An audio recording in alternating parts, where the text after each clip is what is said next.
En direct sur l'île Maurice.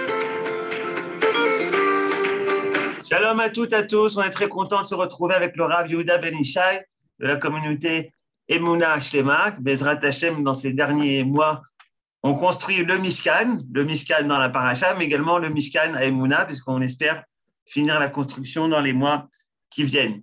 On va parler ce matin, pour la paracha de Trouma, justement, de savoir le Mishkan avant ou après Bechavod Arav. Toda Rabba. Et Shalom, Bruchim Abayim, Bruchot Abaot, Shabbat Shalom.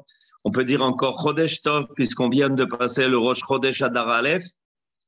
Et effectivement, on va commencer une série maintenant qui va se prolonger longtemps.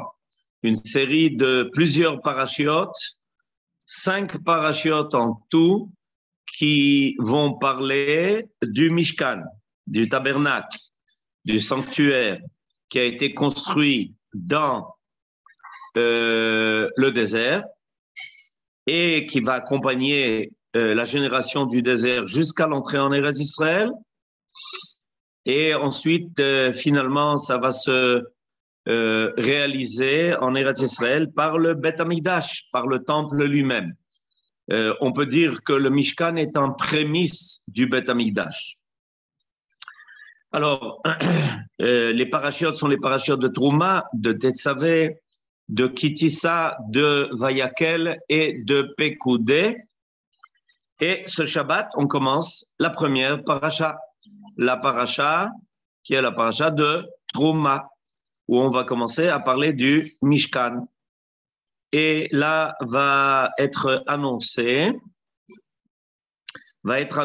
que Akadosh Baruch Hu attend du peuple d'Israël d'amener tout ce qui est nécessaire à la construction du Mishkan, tous les matériaux nécessaires. Et tout de suite, on nous parle du Mikdash, Ve'asuli Mikdash, Ve'shachanti betocham, c'est-à-dire qu'on se prépare à construire le Mishkan et on nous annonce le Mikdash. C'est évidemment pas par hasard, parce qu'en fait, on est en train de préparer l'idée du Mikdash. Le Mikdash, on l'a vécu déjà 2 fois, à l'époque du roi Shlomo qui a construit le premier Beth Hamikdash, à l'époque de Ezra et de Nehemia qui ont édifié le deuxième Beth Hamikdash. Et évidemment, on est tous en attente du troisième Beth Hamikdash qui sera le Beth Hamikdash définitif, celui qui ne connaîtra plus de destruction. Alors, on va aujourd'hui essayer de comprendre un peu plus profondément cette idée du Mishkan. Et je vous explique tout de suite l'équation qu'on va essayer de résoudre ensemble. Est-ce que le Mishkan a été donné comme mitzvah a priori au Sinaï, comme toutes les autres mitzvot? Donc le Mishkan fait partie des mitzvot que Akadosh Baruch Hu a donné à Moshe Rabbeinu au Sinaï. Et quand il est descendu du Sinaï, il nous a dit de construire le Mishkan. Ou est-ce que le Mishkan est le résultat d'un a posteriori? Et l'a posteriori serait la faute du Vaudor. Alors on est peut-être surpris de cette idée que le Mishkan serait un a posteriori, c'est-à-dire qu'il serait la réparation du Vaudor. Comment on pourrait envisager éventuellement cette idée? Cette idée est amenée par Rashi au nom du Midrash, que le Mishkan n'a été donné comme mitzvah à Israël qu'après la faute du Vaudor. On va voir bientôt la source de cela.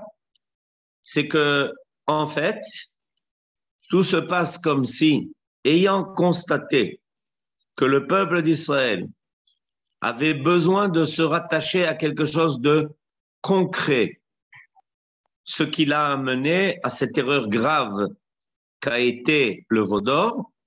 Ayant constaté que le peuple d'Israël avait donc besoin de se rattacher à quelque chose de concret pour constater la présence de Dieu parmi eux, alors une concession a été faite à cette demande, à ce besoin, et la concession qui a été faite aurait été le Mishkan.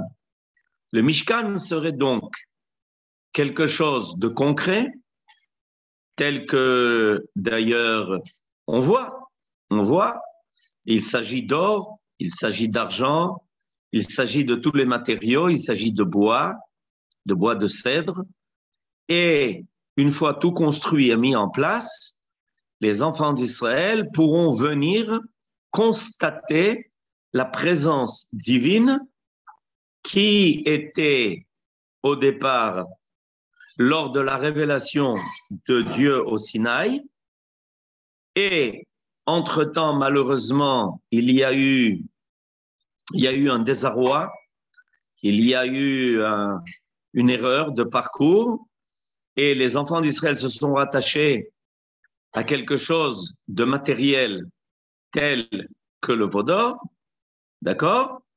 Et pour remplacer cette erreur grave de se rattacher à quelque chose comme le veau d'or, voilà que le Mishkan a été donné aux enfants d'Israël. Cette fois-ci, quelque chose de kasher.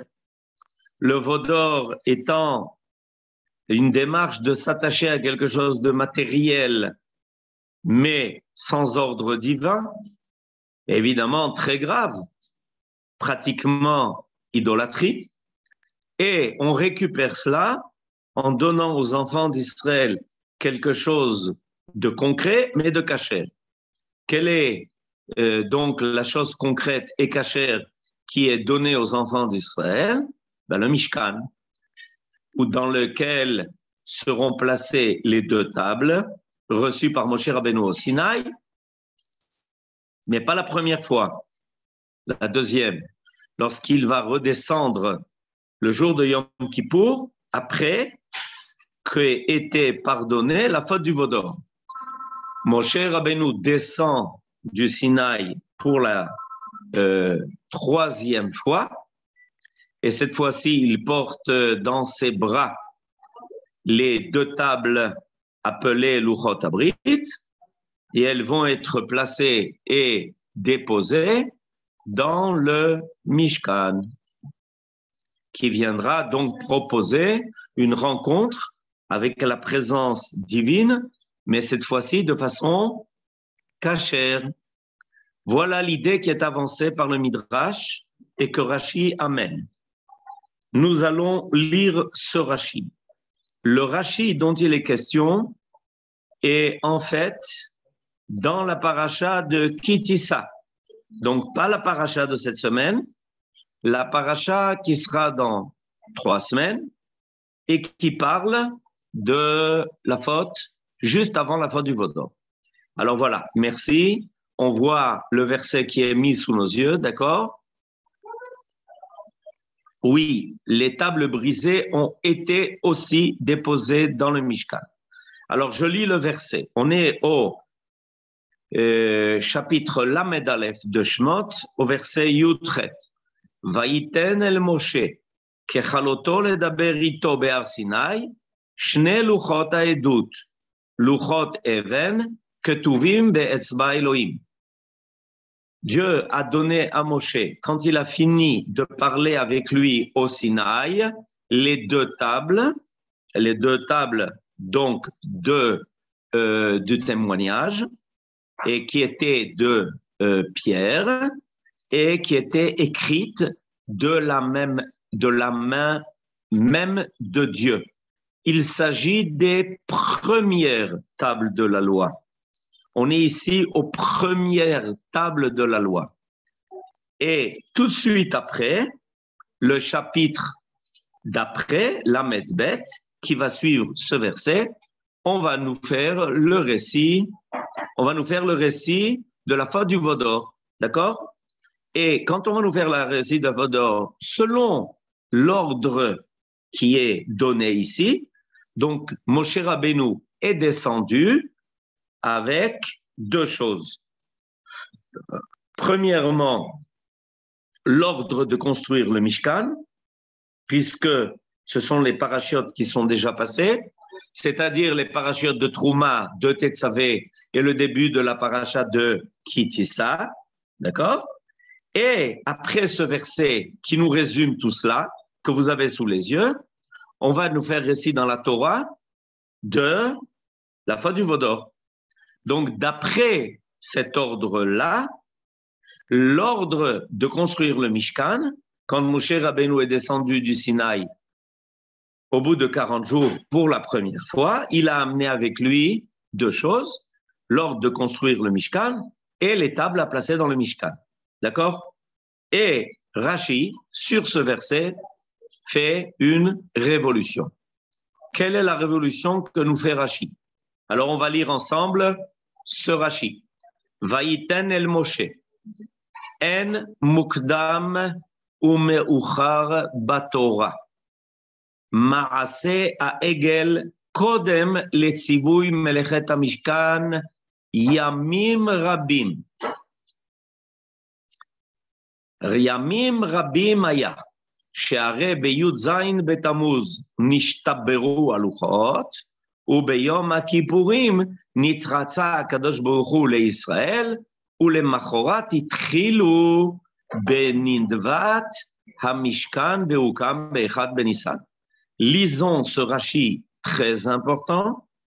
Ce Rashi nous dit la chose suivante. Tu vois, tu es arrivé selon l'ordre des versets de la Torah à l'idée que, en fait, l'ordre de construire le Mishkan, qui se trouve dans les parachutes de Trouma et de Tetzavé précédentes, cet ordre-là a précédé la faute du veau d'or. D'accord?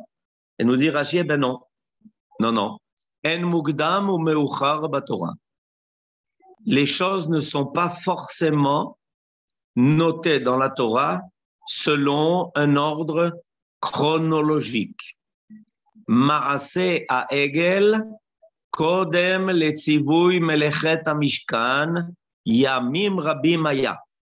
En réalité, la faute du veau d'or a précédé l'ordre de construire le Mishkan de nombreux jours auparavant.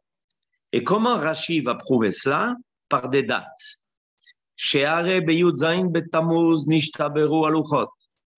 Parce que, en fait, quand Moshe Rabbeinu est descendu pour la première fois du Sinaï, au bout de 40 jours, c'était le 17 Tammuz.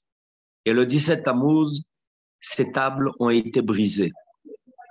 Et donc, en fait, Moshe Rabbeinu n'avait rien à transmettre aux enfants d'Israël à ce moment-là.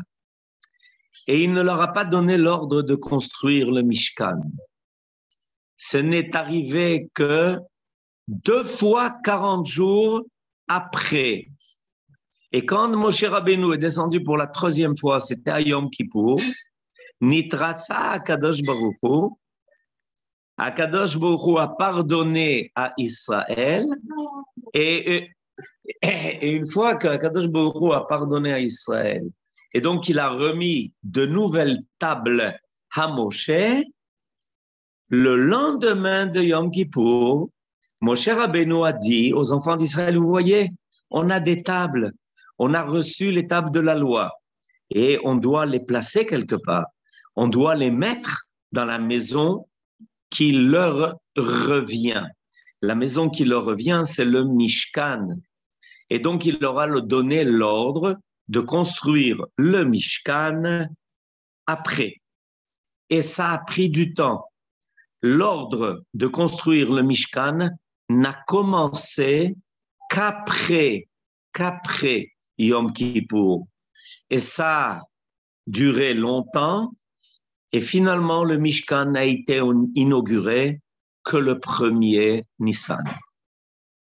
Donc, selon l'ordre qui nous est transmis ici, d'après Rashi, On ne doit pas lire les parachiotes dans l'ordre selon lequel elles sont écrites dans la Torah. Trouma, Tetzavé, le début de Kitissa, où on va nous demander d'amener Machatzit Shekel. Non, c'est pas ça, c'est pas passé comme ça. Il y a d'abord ce qui va être marqué, le récit de la faute du Vaudor. Moshe Rabbeinu va monter au Har Sinaï après avoir brisé les tables, le Yud Zayin Bet Tammuz, il va essayer de faire pardonner aux enfants d'Israël. Et pendant 40 jours et 40 nuits, il va rester là-bas, il redescend. Et le pardon n'a été que partiel. Il va remonter une troisième fois.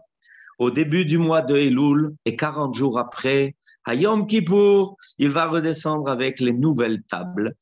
Et là, le lendemain de Yom Kippour, il va dire aux enfants d'Israël, vous savez, Dieu veut résider parmi vous. Il vous a pardonné. Il m'a donné les nouvelles tables. Et on doit construire pour cela le Mishkan. Voilà ce que Rashi nous transmet. Il le fait au nom du Midrash Tanhuma. Alors, à cette opinion que Rashi ramène, il y a des réserves qui sont faites. La réserve la plus évidente qui est faite à propos de cette opinion de Rashi, c'est que ce n'est pas dans cet ordre-là que c'est marqué dans la Torah. Et pourquoi est-ce que la Torah aurait-elle trouvé nécessaire de changer tellement l'ordre des choses, de d'abord nous donner la paracha ce Shabbat de Trouma, Shabbat prochain, Tetzavé, Shabbat d'après, le début de Kitissa, et seulement au milieu de la paracha de Kitissa, nous dire tout d'un coup, écoutez, il faut qu'on revienne en arrière. Il faut reprendre les choses depuis leur début. En réalité, il faut qu'on retourne à Trouma, il faut qu'on retourne à Tetzavé, il faut qu'on retourne au début de Kitissa. Pourquoi est-ce que la Torah aurait-elle tellement chamboulé l'ordre des choses? C'est la première remarque qui est faite à propos de cette opinion qui est ramenée par Rashi. Dans certains Chumashim, la réserve qui est faite à propos de cette opinion est marquée dans la suite du commentaire de Rashi entre parenthèses. Et il est marqué, voilà, on l'a maintenant sous les yeux. Tsarir iyun tuva.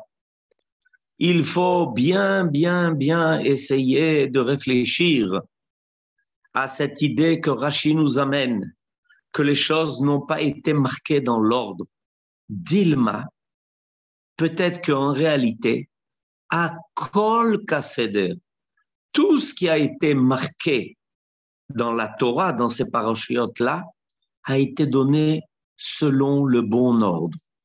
Vetzivu Yakadosh Baruch Hu le Moshe, haya be'arbaim yamim arishonim. Et l'ordre de construire le Mishkan a bien été donné par Akadosh Baruch Hu à Moshe pendant les 40 premiers jours. Terem asotam et haegel, avant que ne soit fait le vaudor. Vekodem redeto mi'ab, et avant que Moshe Rabbeinu n'ait eu le temps de descendre au bout de ces 40 jours et de ces 40 nuits, asu et haegel. Ou Moshe lo higid le Israël, sivu ya mishkan. Et quand Moshe Rabbeinu est descendu au bout de ces 40 jours, le Yud Zayin Bet Tammuz, le 17 Tammuz, et qu'il les a vus en train de danser autour du Vaudor, il ne leur a pas révélé l'ordre qui avait été donné de construire le Mishkan. Ad le machorat Yom Kippourim. Il a retardé cette mitzvah, il a retardé la transmission de cette mitzvah jusqu'au lendemain de Yom Kippour. Shehayu Israël merutzim lakadosh baruch hu. quand Israël avait déjà été pardonné. Et que Yom Kippour a bien signalé cela. Vechen ou Behadia Bezoar Vayaken. Et nous dit, ce qui est rajouté ici au commentaire de Rashi, ceci est dit en toutes lettres dans le Zohar HaKadosh sur la Parashat Vayakel. Alors on trouve ici donc deux opinions. Rashi, au nom du Midrash Tanhuma, qui nous dit que l'ordre donné à Moshe Rabbeinu est un ordre qui a été donné a posteriori, après la faute du Vaudor, après la tchouva des enfants d'Israël, après Yom Kippourim, quand il est descendu avec les deux tables, les nouvelles tables de Aseret HaDibrot. Et voilà que un commentateur ici nous fait remarquer que l'opinion du Zohar HaKadosh n'est pas cette opinion. Et que l'ordre de construire le Mishkan avait été donné a priori parmi toutes les mitzvot qui avaient été indiquées à Moshe Rabbeinu quand il était pendant les 40 jours et les 40 nuits sur le Sinaï et qu'il recevait toute la Torah et que toute la Torah intégrait évidemment l'idée aussi de construire le Mishkan et que Moshe Rabbeinu devait descendre avec lui, amener avec lui les deux tables, celles qui n'avaient pas encore été brisées. Et qu'il attendait de pouvoir descendre pour indiquer aux enfants d'Israël la construction du Mishkan et les y placer. Et quand il descend et qu'il voit, désolé, la faute du Vaudor, alors il reporte cette mitzvah. Non pas que la mitzvah n'avait pas été donnée, elle avait déjà bien été donnée auparavant. Mais Moshe Rabbeinu reporte cela. Il reporte cela parce que ça aurait été terrible s'il avait annoncé aux enfants d'Israël qu'il se devait de construire le Mishkan et qu'il n'y avait rien à y mettre et que Dieu n'y placerait pas sa résidence parce que Akadosh Baruch Hu était en colère de leur faute. Alors avec tout son amour d'Israël et toute son intelligence et sa chokhma, Moshe Rabbeinu a reporté cela. Il a reporté cela beaucoup plus tard. Alors il y a donc ici deux opinions fondamentales. L'opinion du Zohar HaKadosh et l'opinion de Rashi au nom du Midrash. L'opinion du Zohar HaKadosh est reprise par Nachmanide, par le Ramban. L'opinion de Nachmanide du Ramban est très claire. Il le signale à plusieurs fois. Pour lui, l'idée est la suivante. Dieu s'est révélé à nous au Sinaï. Cette révélation était une révélation extraordinaire. À partir de là, Dieu nous fait savoir et entendre que sa présence nous accompagnera toujours, partout. Et qu'il réclame pour ça de nous, de lui construire un lieu de résidence. Ce lieu de résidence est le Mishkan, ce lieu de résidence est le Mikdash. Et donc, Moshe Rabbeinu est en haut. Il est en haut et Akadosh Baruch Hu lui dit, tu sais, la révélation du Sinaï va se terminer. Mais ma révélation à vous n'a fait que commencer. Et à partir de maintenant, je vais quitter cette montagne. Et tu sais, je vais quitter cette montagne pour être maintenant avec vous, là où vous irez. Je quitte cette montagne, c'était une révélation qui était momentanée. Le Sinaï n'a plus aucune Kedusha. Dès que la révélation du Sinaï s'est terminée, ce lieu géographique n'a plus de signification. Akadosh Baruch Hu révèle à Moshe Rabbeinu qu'il va être encore beaucoup plus près de nous, parce qu'il va résider parmi nous. Ve'asuli migdash ve'shachanti betocham. En réalité, l'idée du Mishkan est une idée extraordinaire. À la révélation du Sinaï, les enfants d'Israël étaient autour du Sinaï, mais ils n'ont pas encore eu plein de rencontres avec la proximité divine que Dieu n'a révélée qu'à Moshe Rabbeinu et à ceux qui avaient reçu l'autorisation de s'approcher un peu de ce sommet de la révélation divine. Aaron, Yoshua, les Shivim Zekenim. Mais au niveau du peuple, il y avait encore quelque chose à gagner. Et qu'est-ce que Akadosh Baruch Hu révèle à Moshe Rabbeinu? Il révèle à Moshe Rabbeinu que maintenant, il va se rapprocher encore plus des enfants d'Israël. Il va être parmi eux. Il va être au milieu d'eux. Dans le Mishkan. Quel cadeau extraordinaire! Moshe Rabbeinu va le ramener. Au bout de 40 jours, les enfants d'Israël devaient recevoir une adresse, celle du Mishkan, celle du lieu de la révélation divine parmi eux, avec les 2 tables qui y seraient déposées. Ces 2 tables qui avaient le goût et l'odeur de la révélation de Dieu au Sinaï et surtout la lumière de la révélation divine au Sinaï. Et Moshe Rabbeinu descend et il est inquiet. Est-ce que ça va pouvoir se faire? Est-ce que ça va pouvoir se réaliser? Cette proximité que lui a connue, mais que les enfants d'Israël avaient encore à connaître. Et quand il descend, il comprend qu'il y a à cela des obstacles, qu'il y a à cela des barrages, que ce n'est pas aussi simple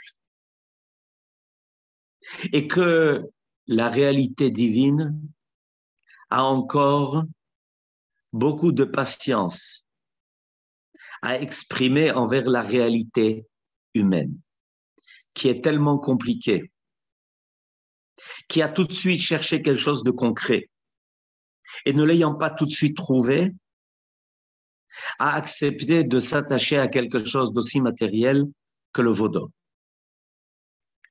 Alors il va attendre la tchouva. Il va attendre la tchouva et la tchouva va se faire. Et il va y avoir une révélation.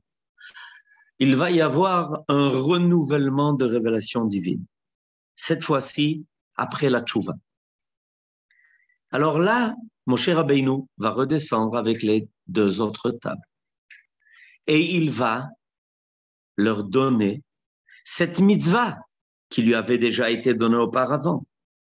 Cette mitzvah-là. Et les enfants d'Israël vont croire que c'est pour la première fois que Dieu a demandé à Moshe Rabbeinu de construire le Mishkan. Mais en réalité, ce n'était pas la première fois. La première fois, l'idée est restée une idée élevée, sublime, qui n'a pas pu se réaliser et qui n'a pu se réaliser qu'après la tchouva des enfants d'Israël, dont le summum évidemment était Yom Kippour et la descente de Moshe Rabbeinu avec les nouvelles tables sur lesquelles étaient marqués les Aseret Adibrot. Alors, quelle est l'opinion qu'il faut retenir?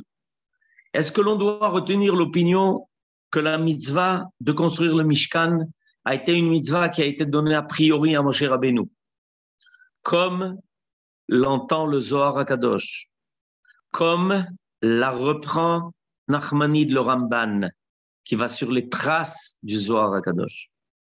Ou est-ce qu'il faut retenir l'opinion de Rashi, qui en mukdam ou meuchar batorah, et qu'il ne faut pas prendre en considération l'ordre dans lequel les choses sont données, c'est-à-dire cette semaine, la paracha du Mishkan, la semaine prochaine, aussi la paracha du Mishkan, la semaine d'après encore la paracha du Mishkan, et seulement après le Vaudor. Mais il faut se référer au Midrash, qui nous dit que la mitzvah du Mishkan n'a été donnée qu'à posteriori, qu'après la faute du Vaudor, en compensation de ce que les enfants d'Israël manquaient et qui les a fait trébucher et s'attacher à un veau d'or, avec tout ce que cela comporte.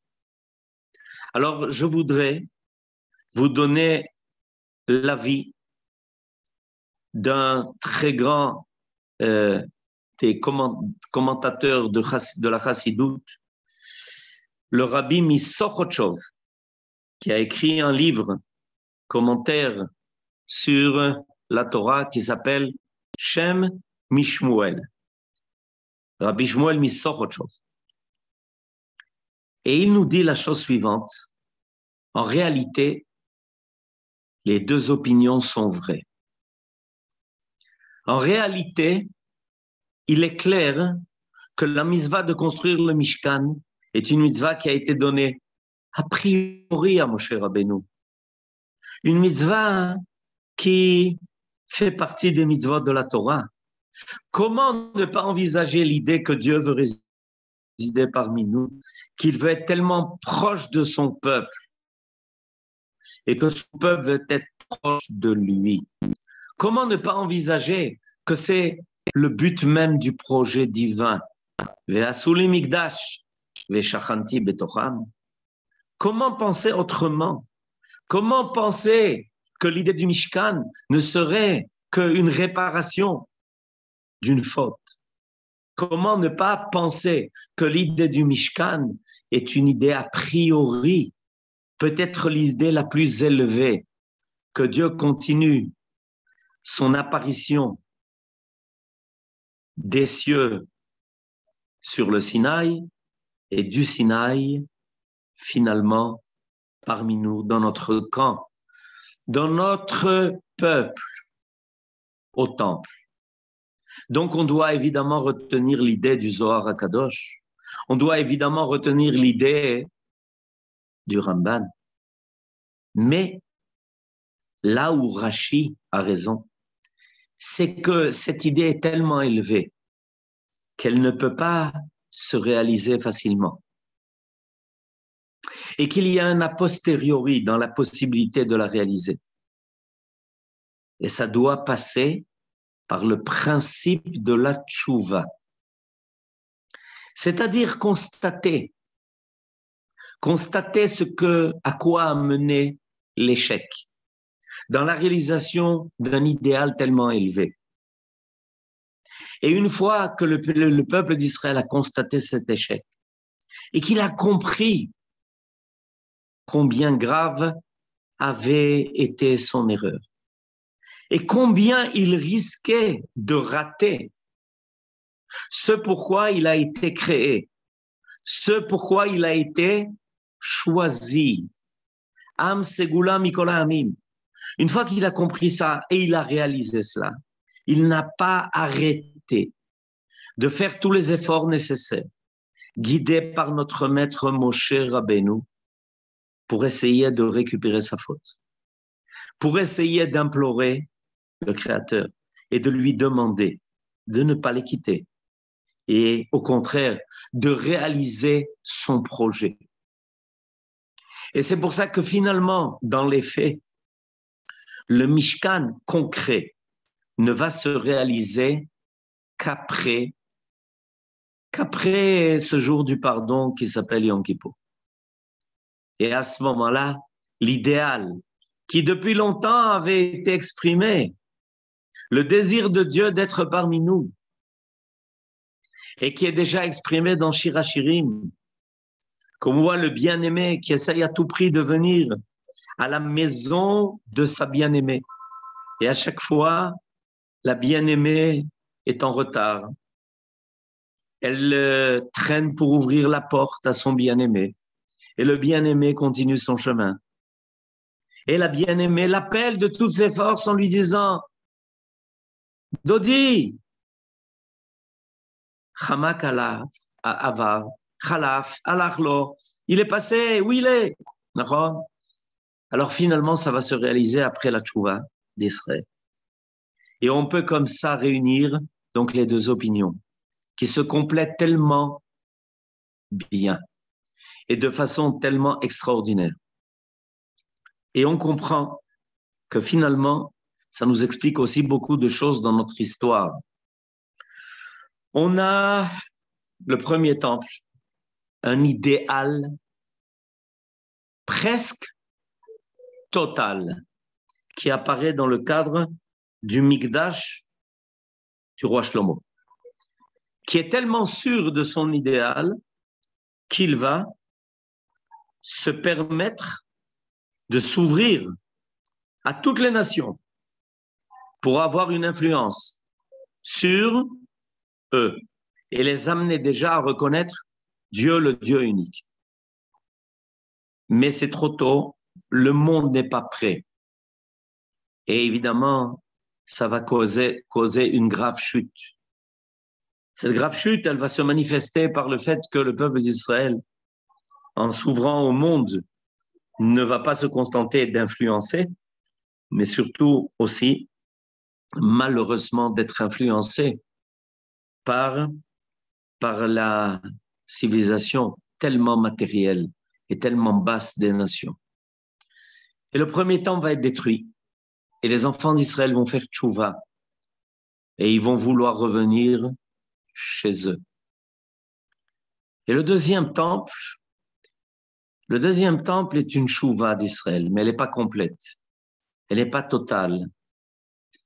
Il y a encore quelque chose de très grand à faire apparaître pour qu'on puisse être l'instrument de la révélation de l'unité de Dieu sur terre, parce que il nous manque pendant le deuxième temple cette capacité d'unité.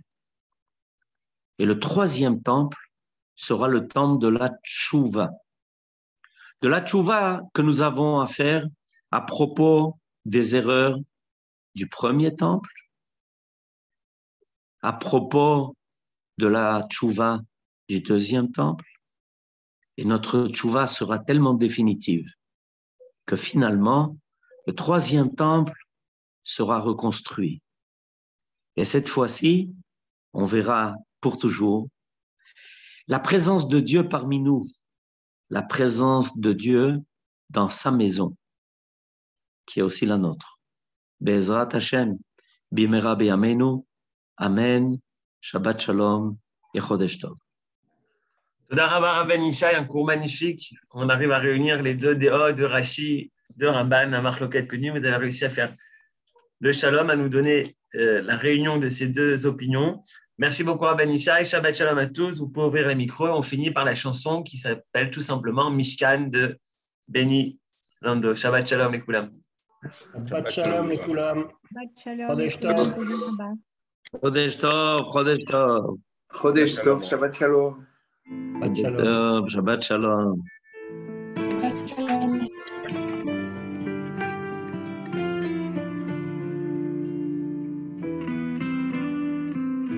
Shabbat Shalom. Shabbat Shalom לכולם. Chodesh Tov.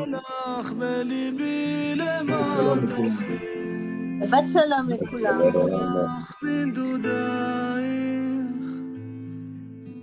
משכן אבנה לך בליבי למטה, אסוף שוב כוחותיי.